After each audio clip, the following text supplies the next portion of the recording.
Words can cut through the noise of our lives and pierce our hearts with truth, wisdom, and guidance. When the distractions are gone, God's voice becomes the loudest thing in our lives. It is in solitude that we can truly surrender our plans, our ambitions, and our desires to Him. We stop trying to control every aspect of our lives and instead open ourselves to His leading. In that moment of surrender, the transformation begins.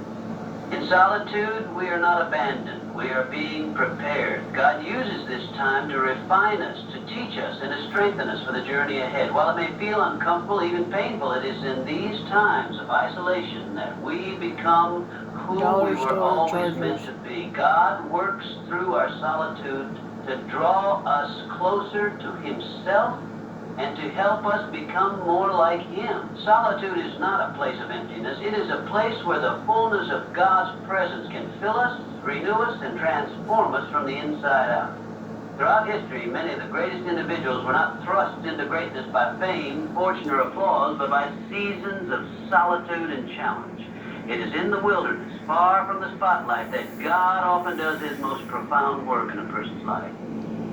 When Moses fled to the wilderness, when David was tending sheep, when Jesus withdrew to the desert, they were not being abandoned. They were being prepared. The wilderness is not the end of the story. It is often the very place where God begins to shape us for the work ahead.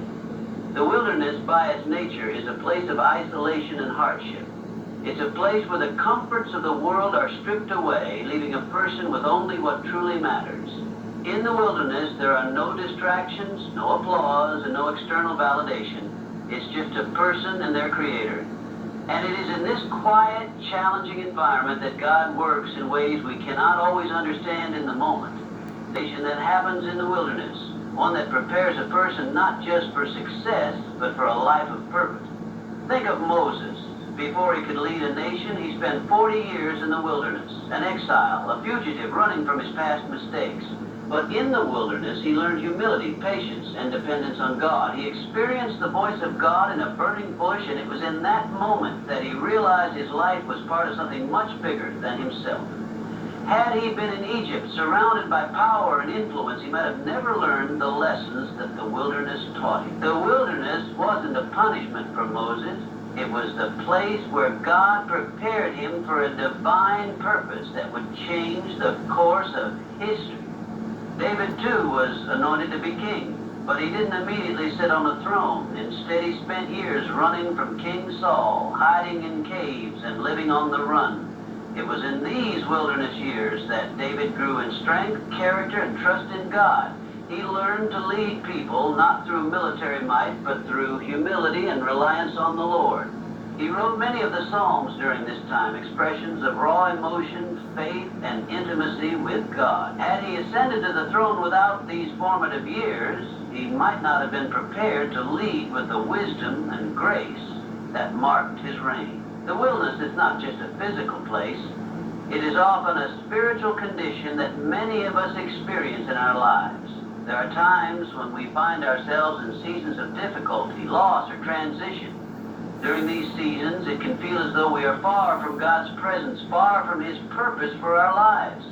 But the truth is, these wilderness seasons are often the very places where God is preparing us for something greater. They are not dead ends. They are launching pads for what lies ahead.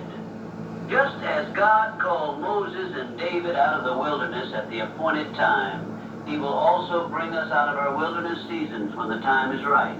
But the preparation that happens in the wilderness is not to be underestimated. It is in the wilderness that we learn to rely solely on God, where we are tested and refined, and where we discover strength we never knew we had. The wilderness season may be difficult, but it is in these moments of testing and isolation that we are formed into the people God needs us to be in order to accomplish His purpose. It is in the wilderness that we learn to trust. We learn that God is faithful even when we can't see the way forward. We learn that His provision is enough even when our resources seem limited. We learn to hear His voice clearly in the quietness of the desert, away from the noise of the world.